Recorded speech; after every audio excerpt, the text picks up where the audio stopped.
দিনে একবার হলেও এই দোয়াটি পড়বেন, তাহলে আল্লাহ পাক রব্বুল আলামিন পৃথিবীতে যত মানুষ আছে সেই পরিমাণ সওয়াব আপনার পিতা মাতার আমলনামায় আল্লাহ তাআলা দিয়ে দিবেন।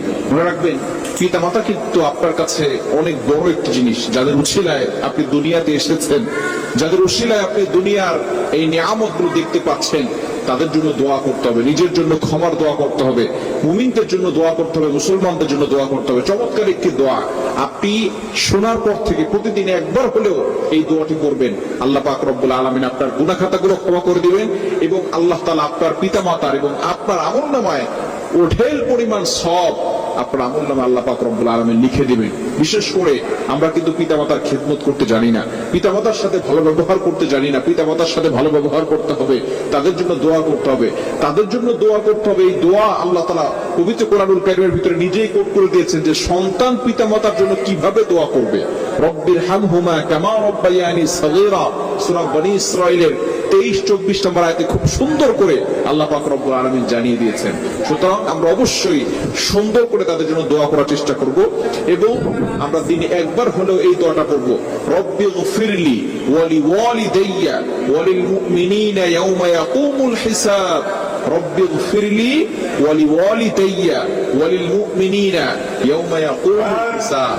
আপনি আল্লাহর কাছে ক্ষমা প্রার্থনা করছেন, আপনার পিতামাতা সমস্ত মুমিনদের জন্য আপনি দোয়া করছেন এবং আল্লাহ পাক রব্বুল আলামিনের কাছে আপনি কেমন যেন বলছেন, ইয়াউমা ইয়াকুমুল হিসাব, আল্লাহ বিচারের দিনে যাতে করে এই হিসাবটা সহজ হয়ে যায় এই জন্য আপনি দোয়া করছেন। মনে রাখবেন, in the day of judgement, কিয়ামতের ময়দানে কঠিন পরিস্থিতি হবে, কেউ কাউকে চিনবে না। আপনার মা বলেন, আপনার বাবা বলেন, আপনার ভাই বলেন, কেউ কিন্তু আপনার আপন হবে না। যাদের জন্য আজকে আপনি এত কষ্ট করছেন, যাদের জন্য আপনি আপনার সবকিছু বিলীন করে দিচ্ছেন, এই যে দেখেন প্রবাসী ভাইরা 10 বছর 15 বছর 20 বছর ধরে আসেন, সেখানে তারা এত পরিমাণ কষ্ট করে, আমরা তো বাংলাদেশে থাকি যারা, তারা বুঝি না এই পরিমাণ কষ্ট করে তার পরিবারের জন্য। পরিবারের জন্য কষ্ট করে না? একজন স্বামী তার সন্তানদের জন্য, তার স্ত্রীর জন্য কতটা কষ্ট করে থাকে, সারাদিন বাহিরে বাহিরে ঘোরাফেরা করে, বাহিরে বাহিরে থাকে, যাতে করে তার সংসারের ভিতরে সুখ শান্তি আসতে পারে।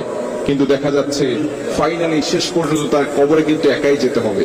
তার সন্তান বলেন, তার ভাই বলেন, তার বোন বলেন, তার ওয়াইফ বলেন, কেউ কিন্তু তার সাথে যাবে না। তাকে একাই যেতে হবে, ওই কবরে একাই যেতে হবে, ওইখানে কেউ যাবে না। ওইখানে থাকার জন্য কোনো বাতি নাই, কোনো সাথী নাই, ওইখানে কোনো বিছানা নাই, একাই সেখানে যেতে হবে। হাসরের ময়দানে উঠতে হবে, কঠিন পরিস্থিতি হবে। ওই দিন যাতে করে আল্লাহ তাআলা আপনার আমলনামা সহজ করে দেন, বিচারটাকে সহজ করে দেন। এজন্য বেশি বেশি করে আল্লাহর কাছে দোয়া করা, রব্বিগফিরলি ওয়া লিওয়ালিদাইয়া ওয়া লিল মুমিনিনা ইয়াওমা ইয়াকুমুল হিসাব।